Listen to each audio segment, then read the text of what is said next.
नमस्ते। आज हम फूलों के उस आकर्षक और कह सकते हैं गुप्त दुनिया में झांकने वाले हैं। ये सिर्फ सुंदर दिखने के लिए नहीं है, ये तो प्रकृति की सबसे अविश्वसनीय कहानियों में से एक को अंजाम दे रहे हैं। एक ऐसा नाटक जो हमारी आंखों के ठीक सामने होता है। ये सवाल काफी गहरा है ना? क्योंकि वो अनगिनत फूल जिन्हें हम देखते हैं, वो खुशबू जो हमें मोह लेती है और वो चटक रंग जो हमें अपनी ओर खींचते हैं, ये सब सिर्फ दिखावे के लिए नहीं है। नहीं, ये एक बहुत बड़े जीवन देने वाले मकसद का हिस्सा है। जरा एक फूल के अंदर की दुनिया को देखिए। ये एक जीती जागती उलझी हुई कायनात है। आप जो देख रहे हैं वो असल में एक मिशन की शुरुआत है, एक ऐसा जटिल नृत्य जो ये पक्का करता है कि जीवन चलता रहे। तो आखिर ये सब काम करता कैसे है? तो सबसे अहम बात ये है, फूलों का वजूद हमारे मनोरंजन के लिए नहीं है। उनकी खूबसूरती, उनकी बनावट, हर एक चीज का एक ही जैविक लक्ष्य है, प्रजनन। ये कुदरत की इंजीनियरिंग का एक नायाब नमूना है। इस अविश्वसनीय कहानी को समझने के लिए हमें पहले इसके मुख्य खिलाड़ियों से मिलना होगा। फूल के अंदर एक पूरी टीम है जो एक साथ काम कर रही है और हर एक का अपना बहुत जरूरी रोल है। पहले आते हैं पुमंग यानी एंड्रोशियम। ये फूल का नर प्रजनन अंग है। इसे टीम का अटैकिंग साइड समझिए, जिसकी जिम्मेदारी है खेल को शुरू करना।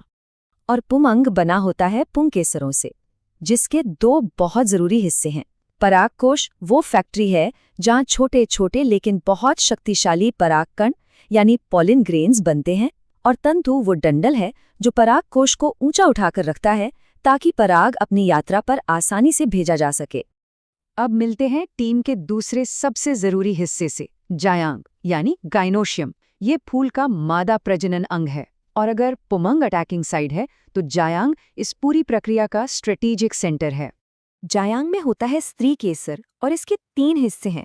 हर एक का अपना खास काम है। वर्तिकाग्र चिपचिपा होता है पराग को पकड़ने के लिए, बिल्कुल सही। वर्तिका एक रास्ते की तरह है और अंडाशय वो सुरक्षित कमरा है जहां भविष्य के बीज यानी बीजांड सुरक्षित रखे जाते हैं। तो अब जब हमारे खिलाड़ी तैयार हैं तो एक्शन शुरू होने का समय है। लेकिन एक बहुत बड़ी चुनौती है। नर और मादा युग्मक मतलब गैमेट्स चल नहीं सकते। वो एक दूसरे तक पहुंचेंगे कैसे? यहीं से शुरू होती है प्रकृति की सबसे अविश्वसनीय यात्राओं में से एक। इस प्रक्रिया को कहते हैं परागण यानी पॉलिनेशन। ये हवा, पानी या जानवरों द्वारा पराग को नर परागकोश से मादा वर्तिकाग्र तक पहुंचाने का अद्भुत काम है। ये प्रकृति की मैचमेकिंग सर्विस है, समझिए।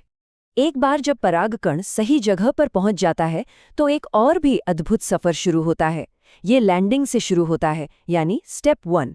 फिर ये एक पराग नलिका उगाता है, स्टेप 2। ये नलिका वर्तिका से होते हुए नीचे की ओर बढ़ती है, स्टेप 3। एक सुरंग खोदती हुई सीधे अंडाशय में बीजांड तक पहुंचती है, स्टेप 4। और वहां पहुंचकर ये अपना कीमती सामान छोड़ देती है, स्टेप 5। यह है एक अविश्वसनीय रूप से निर्देशित और बहुत ही सटीक मिशन है। और इन परागकणों के बारे में एक और हैरान करने वाली बात यह है कि ये कितने मजबूत होते हैं। सोचिए, इन्हें लिक्विड नाइट्रोजन में -196 डिग्री सेल्सियस पर जमाया जा सकता है और ये दशकों बाद भी काम करने लायक रह सकते हैं। ये क्षमता फसल प्रजनन कार्यक्रमों के लिए बेशकीमती है। पराग नलिका अपनी मंजिल पर पहुंच गई है। अब आता है कहानी का क्लाइमैक्स, एक ऐसी घटना जो फूल वाले पौधों के लिए बिल्कुल अनोखी और सबसे महत्वपूर्ण है।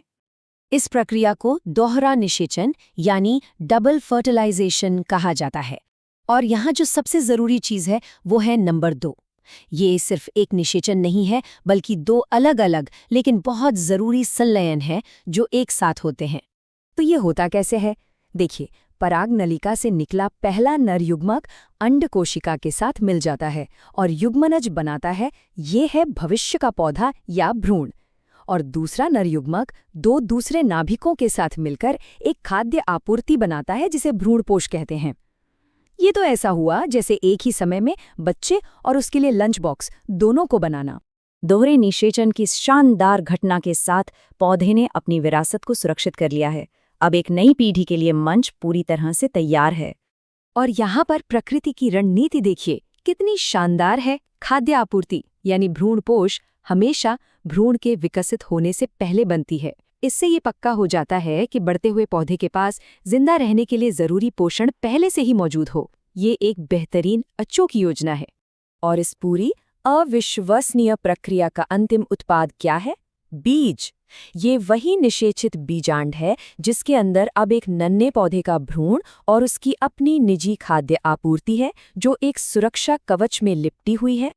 चलिए अब देखते हैं कि ये सब वास्तव में इतना मायने क्यों रखता है।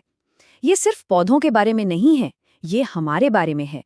बीज हमारी पूरी सभ्यता की नींव हैं। वे हमारी कृषि का आधार हैं।